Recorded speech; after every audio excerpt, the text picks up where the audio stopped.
ಬಾರ್ನಲ್ಲಿ ಶುರುವಾದಂತ ಗಲಾಟೆ ಕೊಲೆಯಲ್ಲಿ ಅಂತ್ಯ ಆಗಿದೆ. ಆನೇಕಲ್ನಲ್ಲಿ ವ್ಯಕ್ತಿಗೆ ಚಾಕು ಇರಿದು ಬರ್ಬರವಾಗಿ ಕೊಲೆ ಮಾಡಲಾಗಿದೆ. ಬಾರ್ನಲ್ಲಿ ಒಂದು ಗಲಾಟೆ ಶುರುವಾಗಿದೆ. ಕುಡಿದಾದ ನಂತರದಲ್ಲಿ ಗಲಾಟೆ ಮಾಡ್ಕೊಂಡಿದ್ದಾರೆ. ಆ ಗಲಾಟೆ ಎಲ್ಲ ಎಂಡ್ ಆಗಿದೆ ಅಂತಂದ್ರೆ ಕೊಲೆ ಜೊತೆ ಎಂಡ್ ಆಗಿದೆ. ಶಾನ್ಭೋಗನಹಳ್ಳಿಯ ಕೆಂಚಾಗಯ್ಯನ ದೊಡ್ಡಿ ಬಳಿ ಈ ಘಟನೆ ನಡೆದಿರೋದು. ಬನ್ನೇರುಘಟ್ಟ ಠಾಣಾ ವ್ಯಾಪ್ತಿಯ ಕೆಂಚಾಗಯ್ಯನ ದೊಡ್ಡಿ ಗ್ಯಾರೇಜ್ನಲ್ಲಿ ಕೆಲಸ ಮಾಡ್ತಾ ಇದ್ದಂತ ಸುರೇಶ್ ಎಂಬಾತನನ್ನ ಕೊಲೆ ಮಾಡಲಾಗಿದೆ. ಬನ್ನೇರುಘಟ್ಟ ಪೊಲೀಸ್ ಠಾಣೆಯಲ್ಲಿ ಈಗ ಪ್ರಕರಣ ಕೂಡ ದಾಖಲಾಗಿದೆ. ಇಬ್ರು ಕೂಡ ಸ್ನೇಹಿತರು ಬಾರ್ಗೆ ಹೋಗಿದ್ರು. ಆ ಸಂದರ್ಭದಲ್ಲಿ ಗಲಾಟೆ ಆಗಿರೋದು.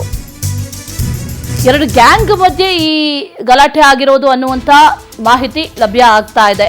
ಒಂದಷ್ಟು ವಿಚಾರಕ್ಕೆ ಕಿರಿಕ್ ಮಾಡ್ಕೊಂಡಿದ್ದಾರೆ. ಗಲಾಟೆ ಆಗಿದೆ. ಕೊಲೆಯಲ್ಲಿ ಅಂತ್ಯ ಆಗಿದೆ. ಗ್ಯಾರೇಜ್ನಲ್ಲಿ ಕೆಲಸ ಮಾಡ್ತಾ ಇದ್ದಂತ ಸುರೇಶ್ ಕೊಲೆ ಆಗಿದ್ದಾರೆ. ಬನ್ನೇರುಘಟ್ಟ ಪೊಲೀಸ್ ಠಾಣೆಯಲ್ಲಿ ಪ್ರಕರಣ ಕೂಡ ದಾಖಲಾಗಿದೆ.